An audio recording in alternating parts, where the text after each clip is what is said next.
In today's video, I'll be covering everything you need to know about properly pruning your grapevines for endless abundance this upcoming growing season. So let me go ahead and present to you my grapevine. This vine right here has been with me for, I would probably say, almost 4 years now.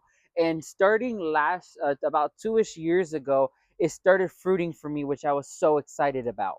But as you can see, it is 100% time to start pruning your grapevines because you want to prune them while they're dormant. So then by springtime, when they flush out again, they have new tender growth. What we're going to do today is I'm going to show you guys how to properly prune your grape, as well as we're just going to do a generic maintenance over here, as well as feeding it. Now, the way I have always pruned my grapes for endless success is always bringing the plant down by 2/3. And that is to encourage new growth, new vines, and eventually new flowers and fruit for me to enjoy.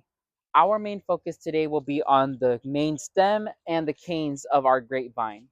If we see here, this little node right here is where new growth would emerge from. So the way I will be pruning my grape is just about an inch above that node in a diagonal line, like that. Now that's the general rule when it comes down to pruning grapes, because when it comes down to pruning grapes, it's more vigorous than you think, because grapevines themselves are very vigorous. All the growth you see from right now is from last year. So it is wild how big grapevines can get.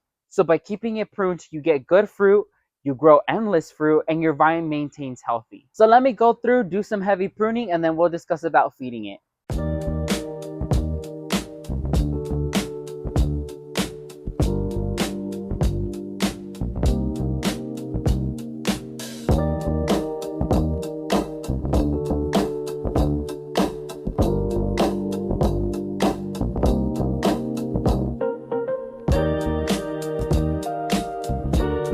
And ta-da, here is a huge difference. Now I left the main branch alongside some thicker type canes, and I just cut the canes off about 2/3 of the way because this will allow the plant to push out new growth, new vines, and eventually a whole bunch more fruit for me to enjoy.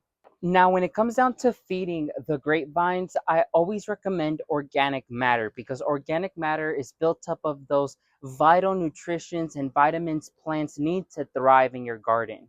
And since we only want healthy, nutritious fruit to consume, we have to give them healthy nutrition for them to consume as well. Now, although earthworm castings are not as powerful as these industrialized fertilizers, but they still work.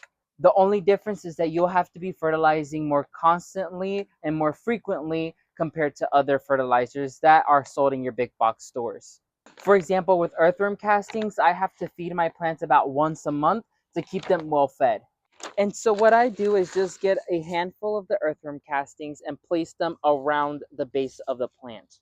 From here, I just go ahead and rough it up a little bit into the surface of the soil. And then from here, I give it a good water so the fertilizer and nutrients can reach the roots. Leave me in the comment section down below if you're growing grapes, and if you do, let me know what varieties you're growing.